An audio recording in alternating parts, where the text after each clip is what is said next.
obligación de todo el cristiano. Pidamos asistencia al Espíritu Santo para que nos ayude a comprender lo que tiene para nosotros. Amén. Oremos.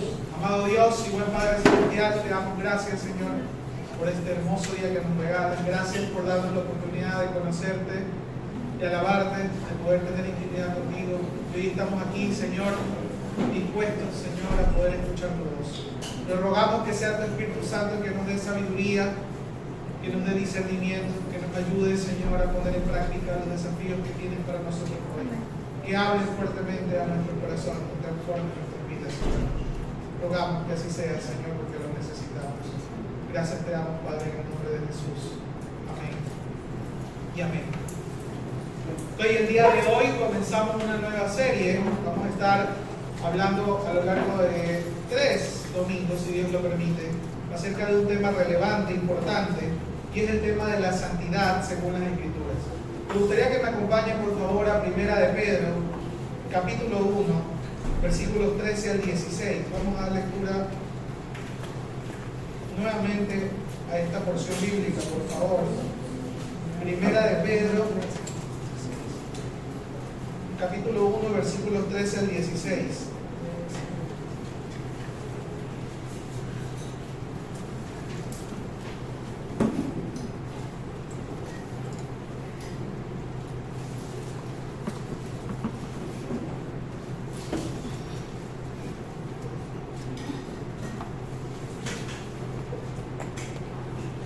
¿Lo tenemos? Denme un fuerte amén, por favor. ¿Lo tienen? Ok, todos lo tenemos. Vamos a leerlo. Voy a leer en la nueva traducción viviente. Si usted lo tiene en otra traducción, también lo puede seguir con su mirada. 1 de Pedro, capítulo 1, versículos 13 al 16. Dice así: así que preparen su mente para actuar y ejerciten el control propio. Pongan toda su esperanza en la salvación inmerecida que recibirán cuando Jesucristo sea revelado al mundo. Por lo tanto, vivan como hijos obedientes de Dios. No vuelvan atrás a su vieja manera de vivir, con el fin de satisfacer sus propios deseos. Antes lo hacían por ignorancia, pero ahora sean santos en todo lo que hagan, tal como Dios, quien los eligió, es santo. Pues las Escrituras dicen: sean santos porque yo soy santo. Aquí el apóstol Pedro hace una exhortación a los creyentes y les dice que tengan en cuenta que ahora ellos ya no deben vivir como antes vivían, en una manera que no agradaba al Señor, satisfaciendo sus propios deseos, guiados por la ignorancia, sino que ahora vivan vidas santas. Y hace referencia a una porción en las Escrituras. Dice, pues las Escrituras dicen, dice el versículo 16: sean santos porque yo soy santo. Esta porción que se menciona acá, o a la cual se hace referencia, está en el Antiguo Testamento. Si usted va a Levítico, capítulo 11, versículo 44 al 45, y en otras porciones también de Levítico, del capítulo 19, en el capítulo 20, va a encontrar la misma referencia acerca de que hay un llamado de parte de Dios a ser santos porque Él es santo. Por ejemplo, Levítico 11, 44 y 45, lo leo en versión Reina Valera, dice: porque yo soy Jehová vuestro Dios, vosotros por tanto os santificaréis y seréis santos, porque yo soy santo, así que no contaminéis vuestras personas con ningún animal que se arrastre sobre la tierra, porque yo soy Jehová, que os hago subir de la tierra de Egipto para ser vuestro Dios. Seréis pues santos, porque yo soy santo. Esta porción que se menciona en Pedro, donde dice: las Escrituras dice que sean santos porque yo soy santo, entonces las encontramos en Levítico. Ahora, ¿por qué es importante hablar de este tema antes de profundizar ya en la porción bíblica que vamos a meditar hoy? Porque para la vida del cristiano la santidad no debe ser un tema poco conocido o ajeno, debe ser algo muy conocido, algo relevante, y la verdad es que en nuestros tiempos es poco enseñado, poco analizado o incluso mal entendido dentro de los mismos cristianos. Por ejemplo, cuando hablamos de una persona santa, de la santidad, tal vez lo primero que se nos viene a la mente o lo que lo relacionamos es a personas que llevan vidas perfectas o a personas que de alguna manera, si lo pudiésemos dibujar o bosquejar, pareciera que son personas que realizan rituales religiosos. Y poco y más y vuelan, y poco y más y están levitando, no sé. Algo así se nos viene a la mente cuando vemos o cuando meditamos en el tema de una persona santa, de la santidad. Personas que no tienen ningún tipo de error o falla, porque se han propuesto cumplir una serie de reglas, una serie de requisitos, una serie de normas, una serie de restricciones.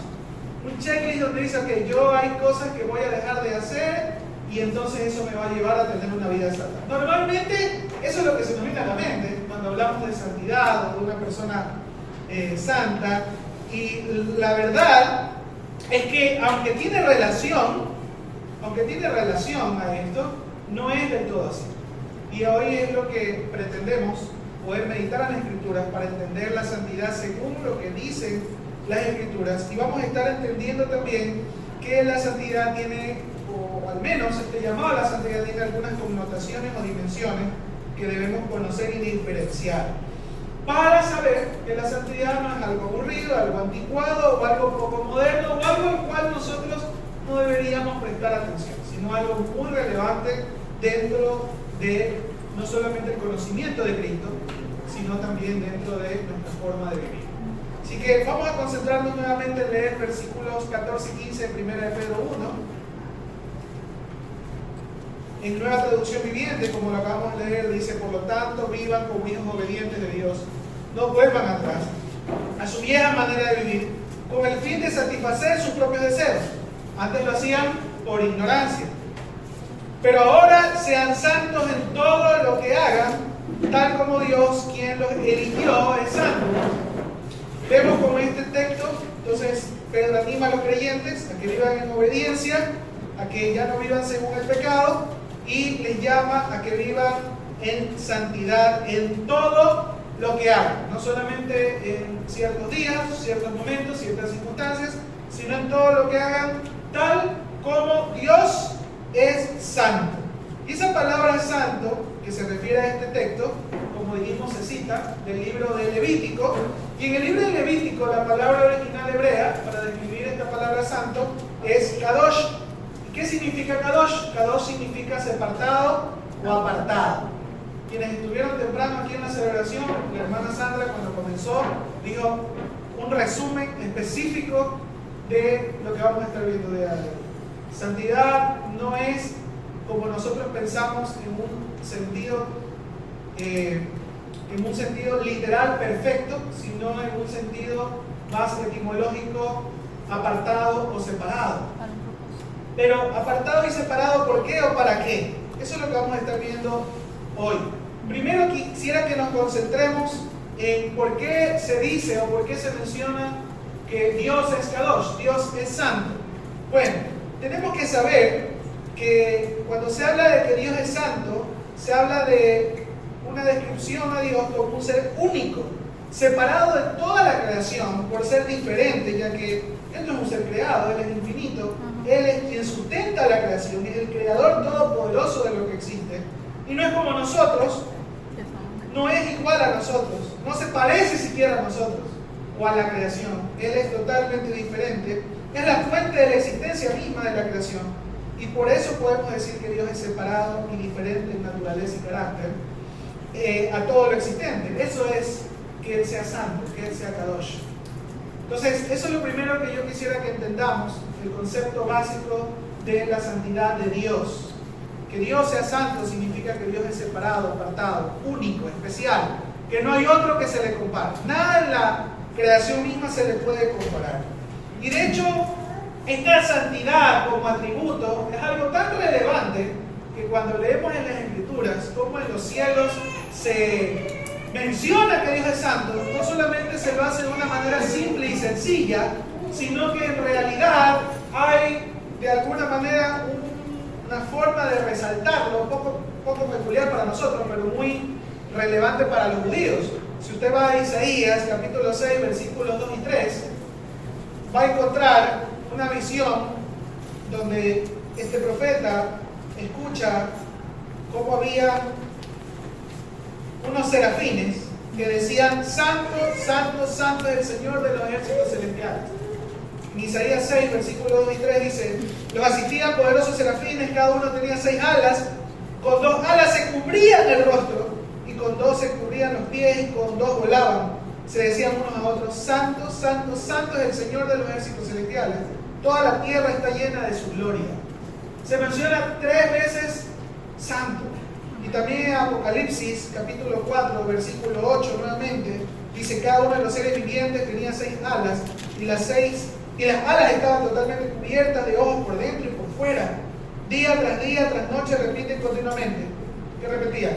Santo, Santo, Santo es el Señor Dios, el Todopoderoso, el que siempre fue, que es y que aún está por venir. ¿Por qué esa connotación o esa repetición de 3 veces santo? Bueno, era algo común para el idioma hebreo que los judíos repetían 3 veces la misma palabra para realizar un énfasis especial, dándole fuerza, realce a lo que se está diciendo, porque es una gran verdad lo que se está diciendo.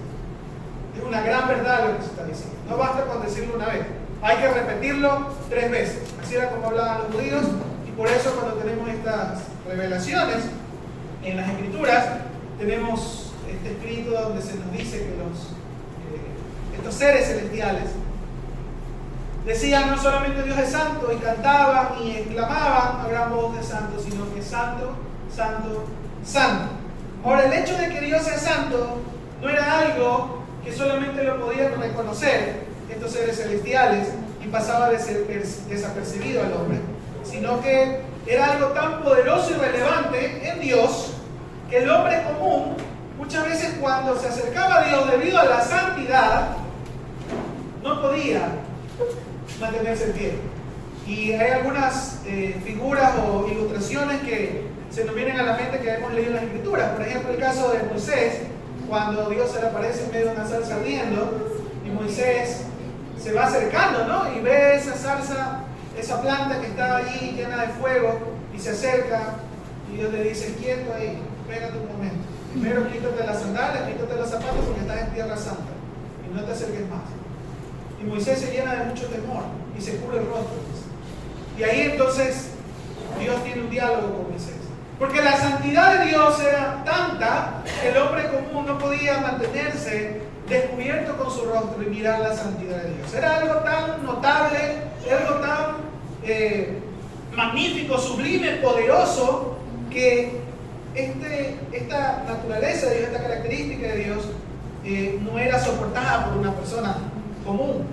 También había otra ocasión, o leemos en otra parte de las Escrituras, como cuando Dios establece el templo, donde dentro del templo había un espacio especial que se denominaba el lugar santísimo. Allí estaba el arca del Señor y la presencia misma de Dios, y los israelitas no podían entrar a ese lugar. De hecho, había una cortina que separaba el lugar santo del lugar santísimo, donde solamente el sumo sacerdote podía entrar, luego de haber pasado una serie de rituales de purificación para poder llegar a ese lugar, y solamente lo podía hacer una vez al año. Y de hecho, cuando leemos a profundidad el libro de Levítico, donde se establece todo el tema de los rituales, para que ese sumo sacerdote pudiese llegar a ese lugar santísimo, sabemos que el sacerdote corría peligro si no lo hacía bien, porque debido a la santidad de Dios podía quedar muerto en ese instante. Entonces, esto no es algo poco relevante. Esto no es como nosotros a veces decimos: sí, es que Diosito me ama, es que Dios es amor, así, algo que lo decimos de labios para afuera y nada más. Cuando decimos que Dios es santo, estamos reconociendo la majestad de Dios en cuanto a que Él es un ser único, no repetido, no hay otro como Él. Y es tan santo que nosotros no podemos soportar esa santidad, no porque Él sea malo, sino porque es extremadamente bueno. Es porque es extremadamente diferente, bueno, diferente a nosotros, hombres pecadores, hombres imperfectos, que la verdad es que ante tanta santidad nosotros ni siquiera somos dignos de poder mirar su rostro o estar delante de Él. Entonces, cuando vamos y leemos y entendemos todo esto, entendemos un poco Levítico, por qué Dios establece una serie de rituales para que los hombres se purifiquen, los sacerdotes, los que administraban el templo, y puedan estar delante de la presencia de Dios. Y estos rituales tenían que ver con no tocar, por ejemplo, cosas impuras o cosas que tenían que ver con la muerte, y una serie de cosas que Dios les mandaba hacer para que estos hombres que administraban el templo puedan tener acceso a este lugar santísimo. Pero también hay otra ocasión en la cual en Isaías 6, que acabamos de leer, no solamente hay una visión de estos querubines hablando de la santidad de Dios y cantando a viva voz, santo, santo, santo es el Señor, sino que hay algo mucho más profundo que yo quiero que analicemos también hoy. Isaías 6, versículos del 1 al 6, vamos a leer, por favor. En Nueva Traducción Viviente dice: el año en el que murió el rey Usías, vi al Señor sentado en un majestuoso trono, dice Isaías, y el borde de su manto llenaba el templo. Lo asistían poderosos serafines, cada uno tenía 6 alas, con 2 alas se cubrían el rostro, y con 2 se cubrían los pies, y con 2 volaban, y se decían unos a otros: santo, santo, santo es el Señor de los ejércitos celestiales, toda la tierra está llena de su gloria. Sus voces sacudían el templo hasta los cimientos, y todo el edificio estaba lleno de humo. Entonces dije: todo se ha acabado para mí, estoy condenado porque soy un pecador. Tengo labios impuros y vivo en medio de un pueblo de labios impuros. Sin embargo, he visto al Rey, el Señor de los ejércitos celestiales. Hasta ese momento Isaías estaba lleno de terror, porque él se reconocía como alguien pecador, alguien impuro, y estaba delante de la santidad de Dios, estaba majestuosa, y seguramente él sabía lo que le esperaba, y estaba lleno de terror por eso. Entonces dice que uno de los serafines, miren lo que ocurre, uno de los serafines que estaba cantando, ¿no? Santo, santo, santo, dice que voló hacia mí con un carbón encendido que había tomado del altar con unas tenazas, y con él tocó mis labios y dijo: ¿ves? Este carbón te ha tocado los labios. Ahora tu culpa ha sido quitada y tus pecados perdonados. No sé cuántos hemos leído tal vez esta porción, hemos visto, alguna vez escuchado esta historia de cómo Isaías es tocado con un carbón encendido que lo lleva un ser celestial, un serafín, como dice aquí las Escrituras, y mediante este carbón encendido que toca sus labios, entonces dice que la culpa le había sido quitada y sus pecados habían sido perdonados. Y vemos aquí una connotación diferente, porque la purificación que llevaban los sacerdotes para poder entrar al lugar santísimo era: no toquen algo impuro, algo que tenía que ver con muerte o sangre. En esta ocasión, más bien la purificación se realiza por un carbón encendido que toca a Isaías, y es tocado por este carbón. ¿Qué representa este carbón? Bueno, aquí dice que una vez que fue tocado, dice que la culpa le fue quitada y tus pecados perdonados. ¿Qué representa esto? Representa el perdón, representa la santidad de Dios, representa cómo Dios puede limpiar al hombre de su pecado. Ahora, para los tiempos de nosotros que tenemos a Cristo Jesús, ¿cómo entendemos esta ilustración? ¿Cómo entendemos esta figura? Por favor, acompáñenme a Hebreos capítulo 10, versículos 10 al 14, y también la porción 19 al 22 vamos a leer. Hebreos 10, versículos 10 al 14, vamos a entender un poco ahora que conocemos a Cristo y sabemos quién es Cristo Jesús, lo que significa ese carbón encendido. Hebreos 10, versículos 10 al 14 primero, luego vamos a leer versículos 19 al 22. Dice Nueva Traducción Viviente: pues la voluntad de Dios fue que el sacrificio del cuerpo de Jesucristo nos hiciera santos, una vez y para siempre. Bajo el antiguo pacto, el sacerdote oficia de pie delante del altar, día tras día, ofreciendo los mismos sacrificios una y otra vez, los cuales nunca pueden quitar pecados. Pero nuestro sumo sacerdote se ofreció a sí mismo a Dios como un solo sacrificio por los pecados, válido para siempre. Luego se sentó en el lugar de honor a la derecha de Dios. Allí espera hasta que sus enemigos sean humillados y puestos por debajo de sus pies. Pues mediante esa única ofrenda, Él perfeccionó para siempre a los que está haciendo santos. Así que, amados hermanos, podemos entrar con valentía en el lugar santísimo del cielo por causa de la sangre de Jesús, por su muerte. Versículo 19 estoy ahora. Así que, amados hermanos, podemos entrar con valentía en el lugar santísimo del cielo por causa de la sangre de Jesús, por su muerte. Jesús abrió un nuevo camino, un camino que da vida a través de la cortina del lugar santísimo, ya que tenemos un gran sumo sacerdote que gobierna la casa de Dios.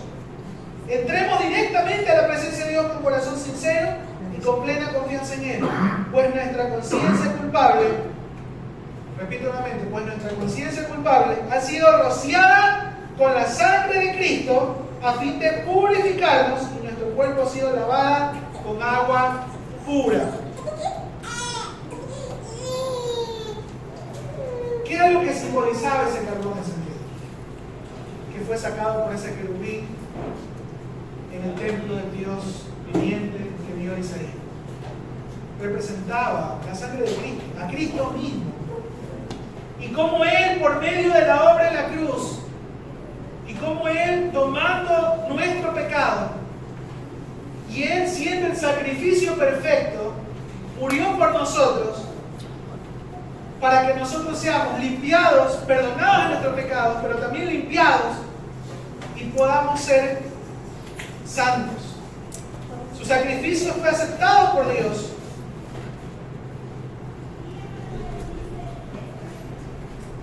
No cargando Él sus propios pecados, sino cargando el pecado de nosotros.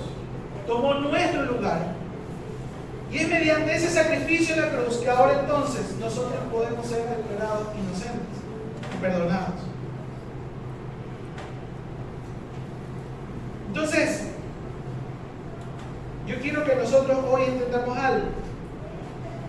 Cuando nosotros ponemos nuestra fe en Cristo Jesús y nosotros confiamos en que Cristo ha sido el único capaz de poder abrirnos camino hacia el Padre para que nosotros podamos ser limpiados de nuestro pecado y perdonados, no solamente ocurre un perdón de palabra, sino que hay una transformación en el ser humano, y sabemos esto por medio de algo que conocemos como regeneración. Las Escrituras dicen que nosotros tenemos que volver a nacer. Hay una vida nueva para aquellos que ponen su fe en Cristo Jesús. Y ahora nosotros somos llamados y declarados como hijos de Dios. Y ahora nosotros que hemos puesto nuestra fe en Cristo Jesús y confiamos en que el sacrificio de Cristo fue suficiente para que nosotros seamos perdonados y limpiados de nuestro pecado, entonces nosotros venimos a ocupar una nueva posición. Ahora no como hijos del mundo, sino como hijos de Dios. Y por eso a esta santificación que Dios hace a través del sacrificio de Cristo es lo que muchos teólogos llaman como santificación posicional. Santificación posicional. ¿Por qué? Porque es una declaración de parte de Dios para nosotros, sus hijos, declarándonos santos. Hay una declaratoria de santidad sobre nosotros. Porque ahora hemos sido ya no solamente limpios del pecado por medio del sacrificio de Cristo, sino que ahora a nosotros se nos otorga, se nos imputa, se nos acredita nuestra vida, la vida de Cristo mismo. Y Cristo es santo, porque Él es Dios. Y como Cristo es santo, y ahora por medio de la fe, nosotros no solamente que podemos ser encontrados inocentes y limpios del pecado, sino que nuestra vida es transformada. Las Escrituras dicen que nosotros venimos a ser ahora uno con Él, nos unimos a Cristo. Y ahora la justicia y la santidad de Cristo se nos imputa, se nos otorga, se nos acredita en nuestra cuenta. Ahora nosotros somos declarados santos. Esto es algo tal vez que se escapa de nuestra comprensión humana, porque normalmente estamos acostumbrados a un comportamiento que a mí desde pequeño me llevaron a tener. Si tú haces cosas buenas, mereces cosas buenas. Pórtate bien y entonces te recompenso. Entonces normalmente siempre estamos pensando en que tenemos que hacer cosas muy buenas para que Dios nos dé cosas buenas. Pero ahí hay un error, porque ¿en qué sentido hay un error? Cuando nosotros lo tratamos de entender en el aspecto de cómo Jesucristo obra en nosotros, cómo Dios obra en nosotros. Porque las Escrituras dicen, en Efesios capítulo 2, versículos 8 al 9, dice: Dios nos salvó por su gracia cuando creyeron. Ustedes no tienen ningún mérito en eso. Es un regalo de Dios. La salvación no es un premio por las cosas buenas que hayamos hecho, así que ninguno de nosotros puede jactarse de ser salvo. Normalmente siempre estamos con el chip de hago algo bueno y entonces luego que hago algo bueno merezco algo bueno. Así yo también fui criado y la mayoría de nosotros, nuestros padres nos dijeron aquello. Pero nuestro Padre Celestial, dice las Escrituras, que nos otorga la salvación, el perdón de nuestros pecados. Aun cuando nosotros éramos pecadores, Él envía a su Hijo a morir por nosotros, por amor. Y entonces, cuando nosotros creemos que Cristo Jesús es el único que puede limpiar nuestro pecado, entonces nosotros somos salvados. Pero esto no es por algo que nosotros hayamos hecho. Es gracia de Dios. Es un regalo inmerecido. Eso es gracia. Un regalo inmerecido de parte de Dios, en la cual no significa que es un premio, es un regalo. No es la consecuencia de algo que nosotros hicimos. Es un regalo. Así que nadie puede jactarse de que puede buscar o encontrar o hallar la salvación. Entonces, quiero que sepamos una vez más, y haciendo un poco una recapitulación de lo que acabamos de mencionar. Cuando Pedro les dice a los creyentes, sean santos, porque Dios es santo, no les está diciendo algo imposible de que realicen o de que vivan. Les está mencionando algo que Dios es totalmente capaz de hacer en Cristo Jesús. Les está llamando a que reconozcan en primer lugar, y es lo que estoy mencionando ahora, en lo que me voy a concentrar en el resto de este sermón, a que entendamos esa declaratoria de santidad que Dios nos hace por medio de la fe en Cristo Jesús. Ya vamos a meditar en las próximas semanas y ya mismo también y esto de vivir en santidad, ¿qué significa? La santificación, ¿qué significa? Hoy yo quiero que al menos pongamos nuestra mente y nuestro corazón en el entendimiento correcto de qué es lo que hace Cristo en nosotros. Muchas veces hemos predicado acerca del perdón de pecados por medio de la obra de Cristo. Hemos predicado acerca de la vida nueva que tenemos en Cristo por medio de la fe. Esa obra regeneratoria que hace el Espíritu Santo en nosotros. Cómo somos salvos de la ira de Dios, de la ira venidera de Dios por medio del sacrificio de Cristo. Pero hoy quiero que nos concentremos en entender cómo nosotros, con una santidad posicional, con una santificación posicional, somos declarados santos. ¿Y por qué somos declarados santos? Porque ya nos comportamos bien antes de conocer a Cristo, ya hicimos méritos, ya hicimos una lista de cosas que debíamos de cumplir para ser santos, para que entonces Dios nos declare santos. No, así no funciona dentro del reino de Dios.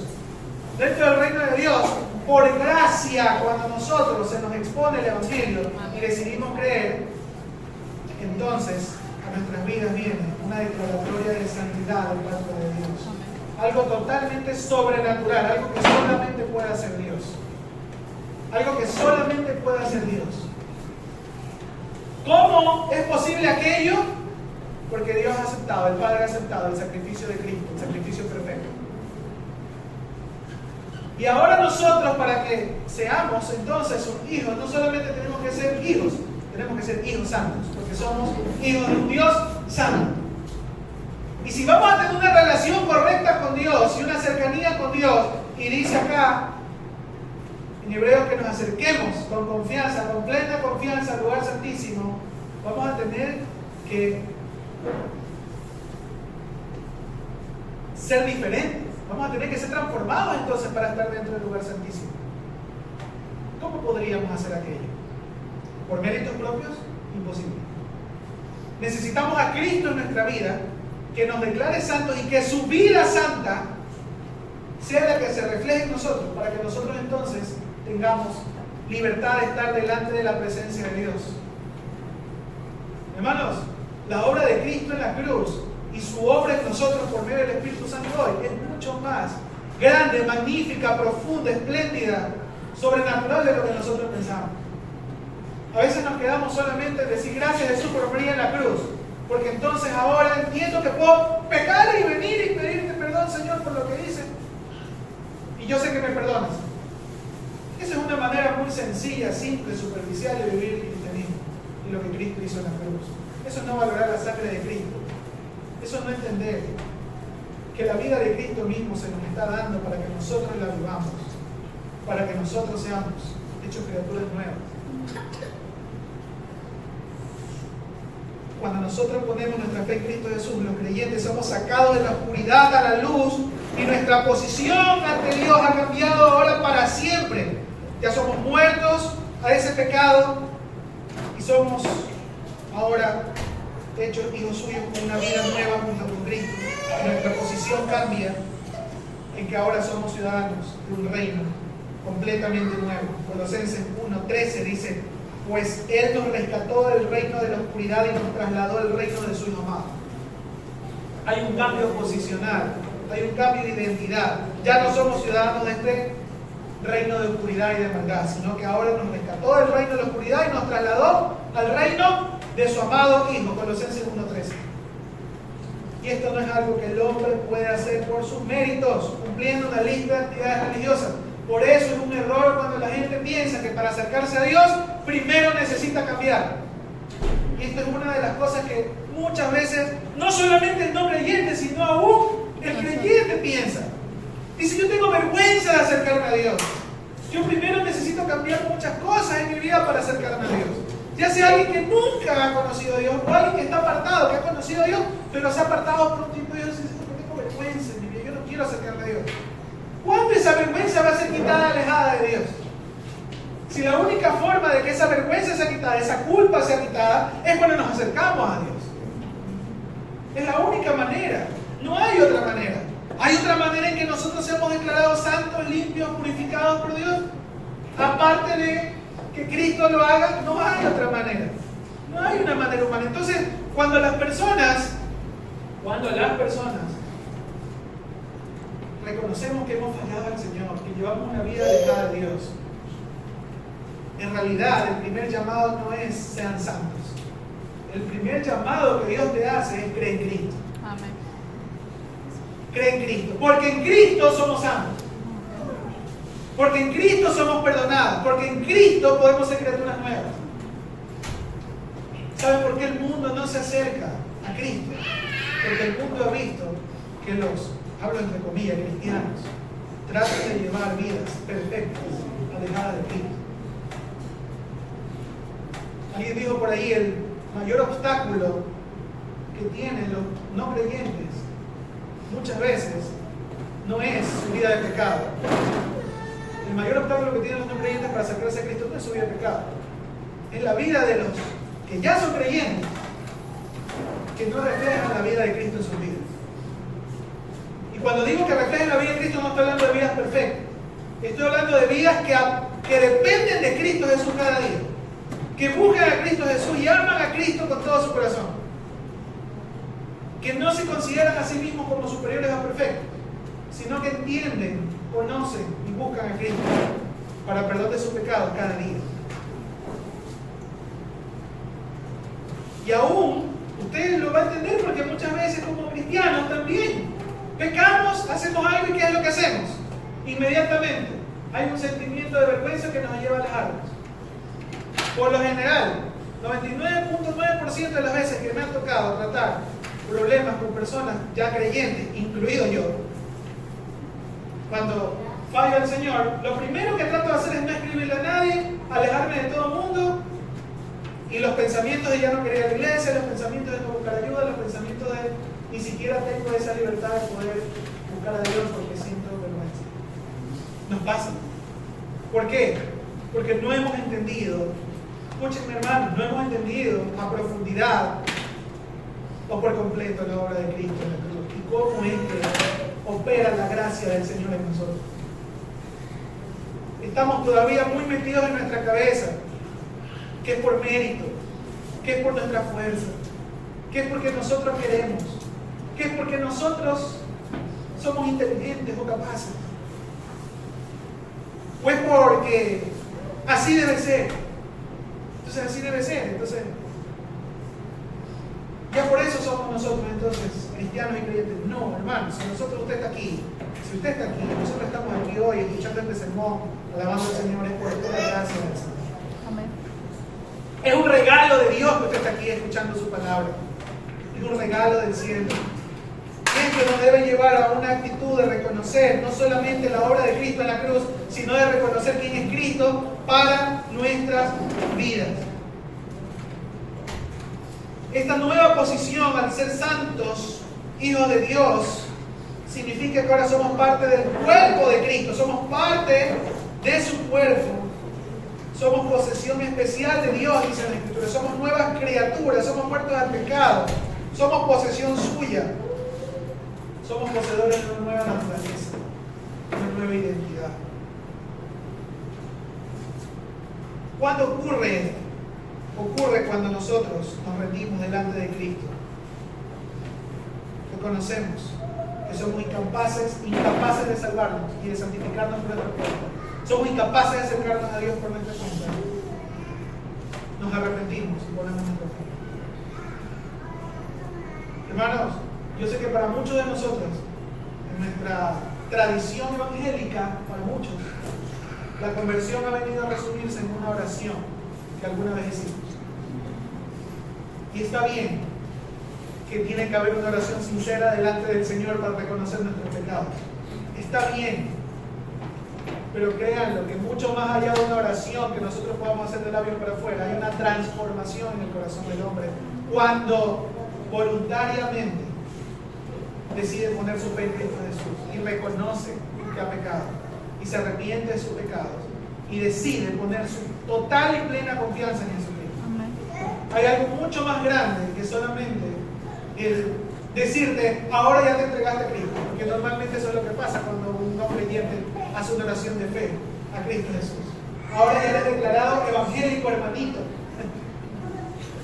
Y los hombres te declaran salvo. Y los hombres dicen, ya que repetiste este abracadabra, entonces ya eres salvo. Sí, parece un conjuro mágico. De lo cual, hermanos, no es así del todo, porque está bien que hay una oración de por medio en la cual muchos de los creyentes tenemos que guiar a otro para decirle, mira, si no sabes orar, ora de esta manera. Repite conmigo. No hay ningún problema en hacerlo, no hay pecado en aquello. El pecado está cuando nosotros creemos que esto se trata de una vana repetición. Nunca jamás en las Escrituras se ha reconocido una oración sincera como una vana repetición o como una frase que debes repetir y entonces automáticamente algo sucede. Esto tiene que ver con la sinceridad del corazón. Esto tiene que ver con la entrega de nuestras mentes, nuestras vidas delante del Señor. Esto tiene que ver con la renuncia. Esto tiene que ver con venir delante del Señor y reconocer que somos pecadores y que le necesitamos. Sea en el lenguaje que sea que lo grites, sea que lo llores, sea que lo digas tartamudeando, sea como lo digas, sea que lo digas en el lenguaje de tu corazón, sea como sea que vengas mudo. Esto se trata de reconocer quién es Cristo y de lo que Él no solamente va a hacer, ya hizo. Amén. Ya hizo en la cruz. De lo cual nosotros podemos apropiarnos y vivir. El Espíritu Santo entonces no solo es el que nos convence el pecado para nosotros sentirnos con remordimiento. El Espíritu Santo es el que convence el pecado, sí, por eso me siento mal. Es que el Espíritu Santo está hablando en mí. Él nos convence el pecado, pero Él también es el que nos lleva a los pies de Cristo para que seamos perdonados y nos da una vida nueva y una nueva identidad. Y entonces en esa nueva identidad es que somos declarados santos o santificados. Es decir, separados para Dios. ¿Se recuerda el significado de la palabra Kadosh? Separados y apartados. Entonces cuando nosotros somos ahora hijos de Dios y somos declarados santos, santificados en Cristo, significa que estamos separados para Dios. Ya no somos del mundo. Ahora somos de Dios. Es la misma connotación de esa palabra. Por eso dice que nosotros estamos llamados a ser santos. Porque Dios es santo. Para vivir de una manera diferente al mundo, pero igual a la vida de Cristo, con el fin de glorificar el nombre de Dios. ¿Cuál es el propósito de que seamos declarados santos? ¿Cuál es propósito de que seamos igual a Dios? A, que nosotros ahora llevemos una vida moral diferente a la que lleva el mundo para que la gente nos reconozca, nos aplauda, nos felicite, porque ya dejamos el alcohol, dejamos la droga, dejamos la mentira, dejamos la fornicación y ahora vamos a ser mejores. Y ahí está el mensaje, ¿no? Que Dios quiere que tengamos una mejor versión de nosotros. Un mensaje muy superficial, muy humanista, que la verdad es que cuando nos meditamos y vamos a la Escritura, no digamos que quiere una mejor versión de nosotros. Dios quiere una versión completamente diferente de lo que nosotros éramos y que en Cristo podemos tener. Porque no se nos regeneró, nos restauró una partecita. Por eso es que mucha gente viene a Dios diciendo: Señor, aquí vengo, Padre, bendice mi negocio. Y solo le entregan su negocio. Otro: Señor, aquí vengo y te entrego mi esposa y mi hijo. Otro: Señor, aquí vengo y te entrego mi carrera. Y así, venimos a cuentagotas a querer pedirle a Dios que transforme o bendiga solo una parte de nuestra vida. Así no funciona, hermano. Cristo lo entregó todo en la cruz. Nosotros estamos llamados a entregarlo todo delante del Señor, delante de sus pies. ¿Por qué? Porque Él lo quiere hacer todo nuevo. Todo nuevo. Cristo no es, como siempre lo he mencionado y lo repito, no es una pieza en el rompecabezas que me faltaba. Es que mi vida era bastante buena, dice, pero me faltaba una cosa, algo que me faltaba. Era esto, la espiritualidad. Si no teníamos a Cristo, no teníamos nada, hermanos. Si usted no tiene a Cristo, no tiene nada. Cristo lo es todo. Porque sin Él no somos nada delante del Señor. No tenemos perdón de pecados, no hay comunión. Estamos separados totalmente de la gloria de Dios. El propósito de que seamos declarados santos es que Dios sea glorificado. ¿Y por qué Dios va a ser glorificado si llevamos vidas santas? ¿Por qué Dios va a ser glorificado? Porque Dios es glorificado cuando ocurren cosas sobrenaturales, cuando ocurren cosas que usted no puede hacer por su cuenta, cuando se reconoce que hay cosas que nosotros no podemos lograr. Ahí Dios es glorificado. Y cuando hay una persona que ahora es perdonada, es una criatura nueva, un ciudadano del cielo y es declarada santa, es porque ocurrió algo sobrenatural. Y eso trae honra y gloria al nombre del Señor. Porque no fue por méritos humanos. No hay manera que el hombre se lleve la gloria en esa declaratoria de santidad, en esa santificación que ocurre. Lo único que va a pasar es que Dios sea glorificado por esa obra majestuosa. 1 Corintios 1:2 dice: va dirigida a la iglesia de Dios en Corintio, a ustedes que han sido llamados por Dios para ser su pueblo santo. Él los hizo santos por medio de Cristo Jesús, tal como lo hizo con todos los que en todas partes invocan el nombre de nuestro Señor Jesucristo, Señor de ellos y de nosotros. Él nos hizo santos por medio de Jesucristo. 1 Corintios 6:11 dice: algunos de ustedes antes eran así, pero fueron limpiados, dice, fueron hechos santos, fueron hechos justos ante Dios al invocar el nombre del Señor Jesucristo y por el Espíritu de nuestro Dios. Y 1 Pedro capítulo 1 versículo 2: Dios Padre los conocía y los eligió desde hace mucho tiempo, y su Espíritu los ha hecho santos.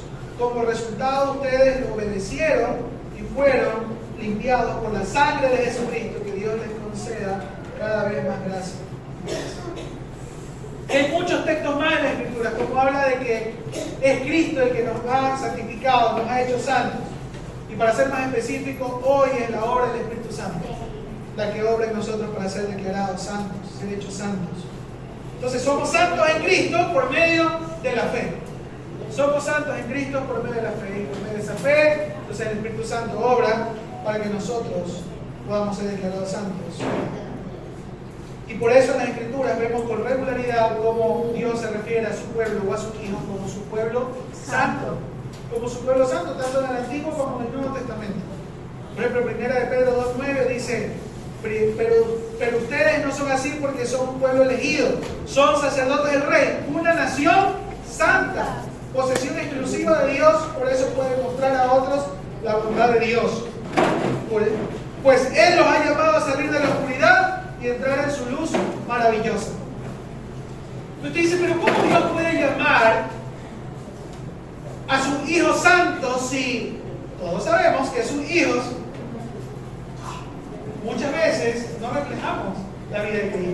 y nos equivocamos. Bueno, estamos hablando de esa santificación posicional, de esa declaratoria de santidad sobre su Hijo y sobre su pueblo. Y eso es lo que me estoy haciendo referencia hoy. Sin embargo, para que esto no suene contradictorio, hay otra dimensión, otra connotación de santidad. Por ejemplo, ¿cómo entendemos eso?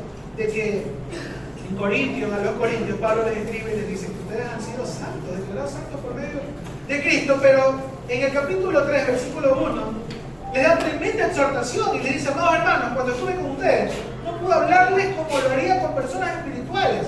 Tuve que hablarles como si pertenecieran a este mundo, como si fueran niños en Cristo. Y ustedes, si leen la carta a los Corintios, hay una serie de reprensiones por su inmadurez o su carnalidad.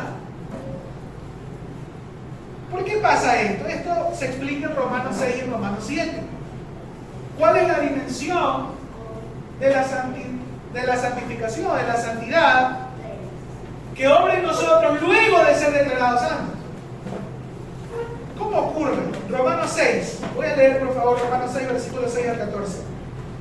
Miren cómo lo explica Pablo en Romanos 6, versículos 6 al 14. Dice: sabemos que nuestro antiguo ser pecaminoso fue crucificado con Cristo para que el pecado perdiera su poder en nuestra vida. Ya no somos esclavos del pecado, pues cuando morimos con Cristo fuimos liberados del poder del pecado. Y dado que morimos con Cristo, sabemos que también viviremos con Él. Estamos seguros de eso, porque Cristo fue levantado de los muertos y nunca más volverá a morir. La muerte ya no tiene ningún poder sobre Él. Cuando Él murió una sola vez a fin de quebrar el poder del pecado. Pero ahora que Él vive para la gloria de Dios. Así también ustedes deberían considerarse muertos al poder del pecado y vivos para Dios por medio de Cristo Jesús. Amén a eso, está ahí todo bien. Pero luego el versículo 12, mire lo que dice: no permitan que el pecado controle la manera en que viven. No caigan ante los deseos pecaminosos. No dejen ninguna parte de su cuerpo se convierta en un instrumento del mal para servir al pecado. En cambio, entréguense completamente a Dios, porque antes estaban muertos, pero ahora tienen una vida nueva. Así que usen todo su cuerpo como un instrumento para hacer lo que es correcto para la gloria de Dios. El pecado ya no es más su amo, porque ustedes ya no viven bajo las exigencias de la ley. En cambio, viven en la libertad de la gracia de Dios. Antes ustedes eran esclavos del pecado, pero gracias a Dios, ahora obedecen de todo corazón la enseñanza que le hemos dado. Ahora, versículo 18, ahora son libres de la esclavitud del pecado y se han hecho esclavos de la vida recta. Y Romanos 7, el versículo 24, dice: miserable de mí, dice Pablo, ¿quién me librará de este cuerpo de muerte? Gracias doy a Dios por Jesucristo nuestro Señor. Así que yo mismo con la mente sirvo a la ley de Dios, mas con la carne a la ley del pecado. ¿Qué es lo que pasa, hermano? Que aunque somos declarados santos, seguimos viviendo en un cuerpo donde todavía hay pecado, donde todavía hay una carne, donde todavía hay una concupiscencia, donde todavía hay una cierta seducción que nos puede inclinar a pecar. La diferencia es que con la declaratoria, no solamente de santidad, sino esa vida nueva y ese corazón nuevo y esa mente nueva que Cristo nos da, ahora nosotros podemos contrarrestar, podemos luchar, podemos vencer a esa carne en la que vivimos, a esa naturaleza que aún se mantiene en nosotros porque estamos en este cuerpo. Entonces ahora se entiende por qué el cristiano que es declarado santo, cuando cree en Cristo Jesús, una vez que comienza a llevar su vida de cristiano, peca, comete errores, porque aún todavía en su cuerpo está sometido bajo la ley del pecado. Aún hay maneras de pecar. Sin embargo, las Escrituras lo que nos llaman a hacer es que si hemos sido declarados santos, si hemos sido santificados por la sangre de Cristo, entonces ya en nuestra manera de vivir ya no vivamos como antes, sino que ahora vivamos una santificación que se denomina progresiva. Una santificación progresiva, constante, la cual es un proceso. Entonces, de esto voy a ahondar en la siguiente enseñanza. La siguiente enseñanza vamos a estar hablando de esta santificación como proceso. ¿Y cómo es que una vez que somos declarados santos podemos mantenernos firmes en esa declaratoria y no desviarnos? de lo que ya Cristo ha hecho en nosotros. ¿Cómo podemos perseverar en esa vida santa? Y vamos a entender que esto no se trata de cada día andar peleándonos con el pecado para ganarnos una posición, sino de mantenernos firmes en la posición en la que ya me encuentro. Ya soy santo. Y ahora Dios me ha llamado a mantenerme en firmeza para no pecar. Ya soy santo. ¿Por qué? ¿Por mis méritos? No, por la gracia del Señor. Y ahora en mi día a día busco la obra del Espíritu Santo para que entonces Él me santifique cada día con su palabra. Él renueve mi mente. Y Él me lleve a cada día a parecerme más a Cristo. Eso lo vamos a profundizar en la siguiente enseñanza. Y es importante entonces que entendamos que esta santidad posicional que tenemos en Cristo nos anima, y hoy quiero que nos invite a poder reconocer la obra de Cristo y atender a ese llamado de vidas santas por medio de la obra de Cristo en la cruz y su vida misma que es imputada a nosotros. Y termino con este versículo, 1 Timoteo capítulo 2, versículos 19 al 21. Dice: sin embargo, la verdad de Dios se mantiene firme como una piedra de cimiento en la siguiente inscripción. ¿Cuál es la verdad de Dios que se mantiene firme? Que se mantiene como piedra en un cimiento. Dice: el Señor conoce a los que son suyos, y todos los que pertenecen al Señor deben apartarse de la maldad. Versículo 20. En una casa de ricos hay algunos utensilios que son de oro y plata, otros son de madera y barro. Los utensilios costosos se usan en ocasiones especiales, mientras que los baratos son para el uso diario. Si te mantienes puro, será un utensilio especial para uso honorable. Tu vida será limpia y estarás listo para que el Maestro te use en toda buena obra. Hermanos, muchos de nosotros, una vez que conocemos a Cristo y una vez que reconocemos lo que Dios nos ha dado, dones, talentos, recursos, queremos ser efectivos en nuestra vida, queremos tener éxito en nuestra vida, queremos ser fructíferos en nuestra vida, queremos hacer la voluntad de Dios, pero a veces hemos estado buscando esa santificación, esa santidad por fuera de Cristo, y no existe tal cosa. Es decir, no podemos nosotros, una vez que conocemos a Cristo, tratar de llevar vidas exitosas, plenas, efectivas, prósperas, si no tenemos en cuenta lo primero. Y es que solamente en Cristo nosotros podemos ser hechos santos. La obra de Cristo es la que nos santifica. Y eso es algo sobrenatural, es algo por gracia, no es algo por mérito propio. Es algo en la cual nosotros no podemos esperar. Es algo urgente, es algo necesario. Es algo que usted no puede decir para mañana. Es algo prioritario. Hermanos, todos nosotros y el mundo necesita a Cristo con urgencia. Y esto es algo que a veces no tenemos en cuenta. La urgencia del Evangelio. La urgencia de que Cristo sea predicado para que hombres y mujeres, aquellos que no conocen, nunca han conocido a Cristo, puedan por una vez en su vida entender lo que significa el amor del Padre al haber enviado a su Hijo a morir por nuestros pecados. Y aunque no lo merecíamos, entonces sobre nuestra vida recaiga su justicia y su santidad. Y aquellos que ya le hemos conocido, cada día necesitamos igual a Cristo para venir delante de Él a decirle: Señor, te necesito. Señor, aquí estoy una vez más, como el primer día, dispuestos a rendirme delante de ti, a reconocer mi pecado y a confiar en tu promesa de que si tú moriste una vez en la cruz, fue una vez y para siempre. Fue una vez y para siempre. Esto no se trata de un juego en el cual podemos entrar y salir cuando nos dé la gana. Esto es de vida o muerte, hermano. ¿Estamos en vida o estamos en muerte? Y si estamos en Cristo, estamos en vida. Más nos conviene estar en vida para cuando Él venga. Por eso la urgencia, porque nosotros no sabemos cuántos días o años vamos a vivir, en qué situación vamos a estar.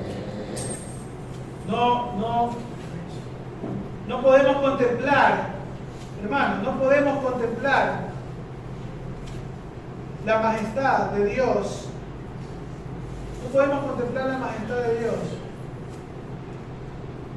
y su santidad si nosotros no primero reconocemos nuestro pecado y nos reconocemos delante de Él como personas que le necesitan?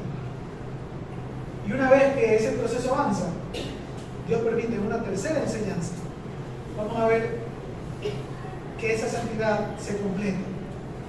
Esa santidad llega a un estado en el cual vamos a estar delante del Señor físicamente para la eternidad completa. Con una santidad final o completa que le llaman muchos teólogos. Y esa es la tercera parte de esta serie de todo lo.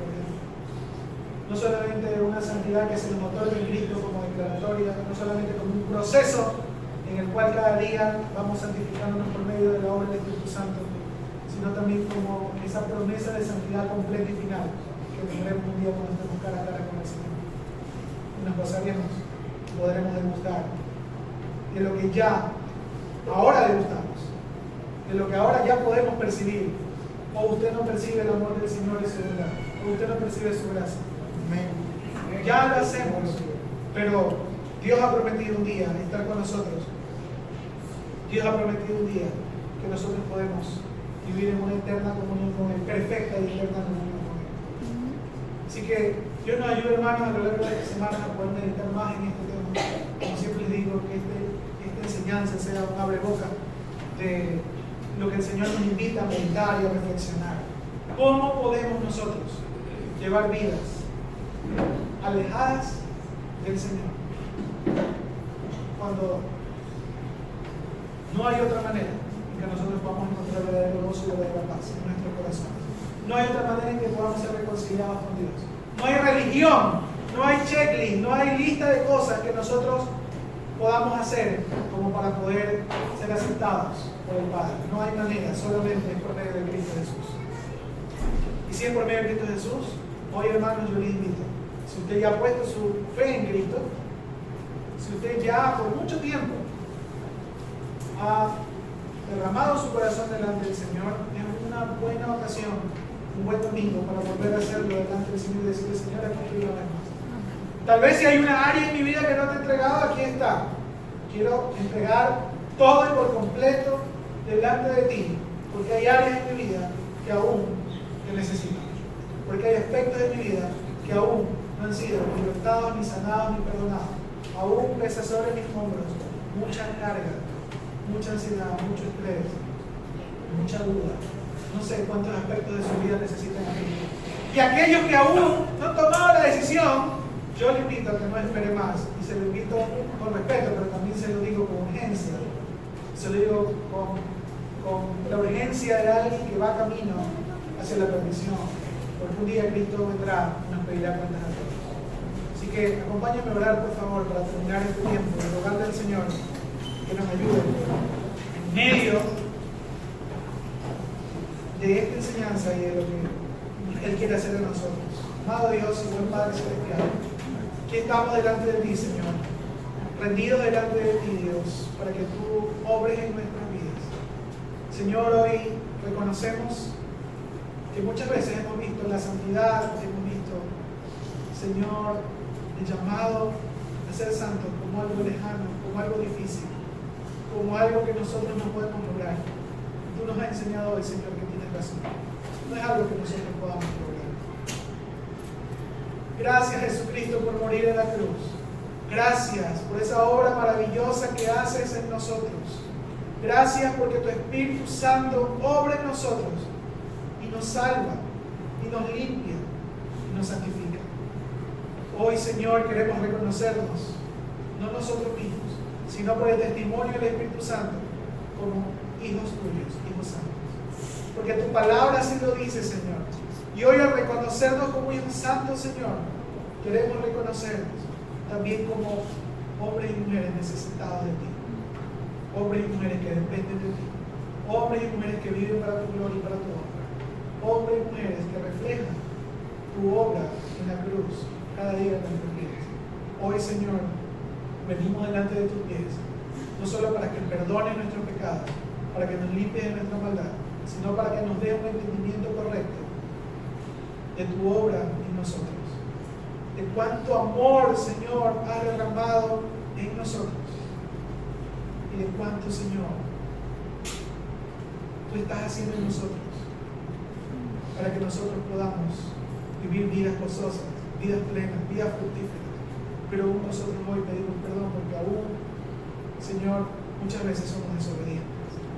Muchas veces, Señor, habiéndote conocido ya hace mucho tiempo, Dios, no hemos estimado como algo importante el buscarte. No hemos estimado como algo importante el invitarte, el aprender de ti, el poder cumplir, Señor, a cabalidad tus mandamientos, confiar en tus promesas, sino que nos hemos desviado, Señor, a escuchar más la voz de este mundo. Por eso te pedimos perdón, Señor. Entregamos por completo nuestras vidas, nuestras almas, nuestras mentes, Señor, para que tú lo hagas todo nuevo. Gracias, Señor. En el nombre poderoso de Jesús confiamos en que usted en esa obra que ya comenzó en nosotros. Usted es fiel, justo, perfecto. Y esa obra, Señor, será perfeccionada por la obra de tu Santo. En el nombre de Jesús. Amén.